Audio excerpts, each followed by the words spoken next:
প্রিয় দর্শক, আপনারা দেশি মুরগি খামার শুরু করবেন ভাবতেছেন, চিন্তা করতেছেন যে একটা দেশি মুরগি খামার করব। ভাই থামেন, অনেক কিছু জানার আছে আপনার। আগে জানতে হবে, তারপরে একটা দেশি মুরগি খামার শুরু করতে হবে। প্রিয় দর্শক, অনেকেই আছেন মুরগির খামারের সাথে যুক্ত না হয়ে কিছু আইডিয়া না জেনেই দেশি মুরগি খামার শুরু করেন বা বিভিন্ন ধরনের মুরগি খামার শুরু করেন। কিন্তু প্রাথমিক ন্যূনতম একটুকু ধারণা নিয়ে আপনি একটা দেশি মুরগি খামার করাটা ঠিক রয়েছে। কেননা যারাই দেখছি যে ইউটিউব দেখে বা দেখতেছি, দেখার পরে দেশি মুরগি শুরু করছে, সাথে সাথে তারা 3 মাস পরে বা 1 বছর পরে তার নাই হয়ে গেছে। কেন নাই হয়েছে? তাদের কোনো একটা ধারণা নাই। ন্যূনতম একটা ধারণা না থাকার কারণে কিন্তু তারা দেশি মুরগি কীভাবে লালন পালন করতে হয়, কোথায় বিক্রি করতে হয় বা কোন সময় কোন ভ্যাকসিন দিতে হয়, পুরোপুরিটা কোনোটাই জানে না। না জানার কারণে কিন্তু অনেকেই খামারই নষ্ট হইতেছে। এটার দিকে আমরা ফিরে আসব যে যারাই দেশি মুরগি খামার করব, আমরা নির্বাচন করব কি, যে অরিজিনাল জাতের সংগ্রহ করব।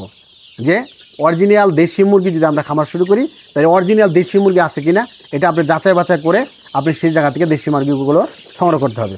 প্লাস আপনি একটা ন্যূনতম একটা আইডিয়া নিয়ে একটা খামারে যাইতে হবে। যেরকম 10টা খামারির সাথে কথা বলতে হবে যে ভাই আমি এই কাজটা করতেছি, এই খামারটা করতে চাচ্ছি, যে সেই খামারে আসলেই কোনটা করলে ভালো হয় বা এগুলো প্রশিক্ষণ কীভাবে পাবো।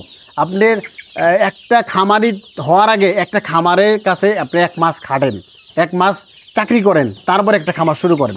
যেহেতু এটা রিস্কের ব্যবসা, এটা দেখা গেছে জায়গায় খারাই বাচ্চা মারা গেছে, জায়গায় খারাই আপনার লাখপতি হয়ে গেছে। এইটা আপনার যদি না ধারণা থাকে, কোনো ধরনের আইডিয়া না থাকে, তাহলে সেই খামার কখনোই টিকে থাকবে না। আপনি বাংলাদেশে অনেক জায়গাতেই দেখেন, আপনি মিলিয়ে নেবেন যে 1 বছর পরে 2 বছর পরে তার বাচ্চার খামার নাই হয়ে গেছে। হ্যাঁ, তারাই নাই, কি একদমই টোটালি নাই। তারা এখন বর্তমানে অটো চালাইতেছে বা অন্য কাজ করতেছে।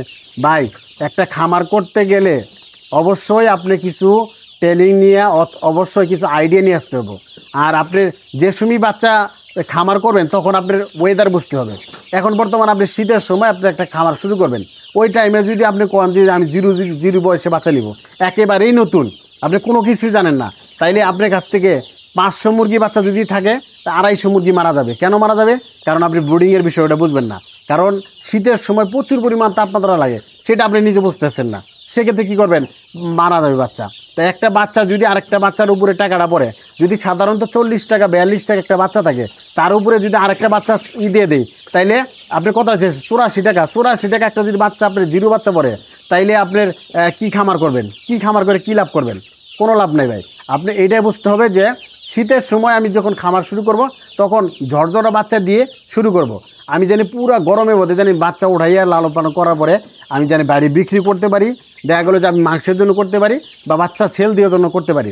এগুলো আপনার ওয়েদার অনুযায়ী করতে হবে। শীতের সময় বাচ্চা করবেন, এগুলো বাচ্চা নিতে হবে। মানে 1 মাসে বাচ্চা, যেগুলো একদম ভ্যাকসিন কমপ্লিট করা, একদম 1 মাস বয়সে বাচ্চা, এগুলো দিয়ে শুরু করতে হবে। তো দর্শক, অনেকেই ভাই খামার শুরু করতেছেন, ভাই দয়া করে আপনারা সবাই একটু আইডিয়া নিয়ে তারপরে খামার শুরু করেন। এতে হ্যাচারি মালিকের জন্য ভালো হবে, আপনার জন্য ভালো হবে, এমনকি আপনার 2 টাকা নিজের পকেটেও আসবে। সবাই ভালো থাকবেন, সুস্থ থাকবেন, আল্লাহ হাফেজ।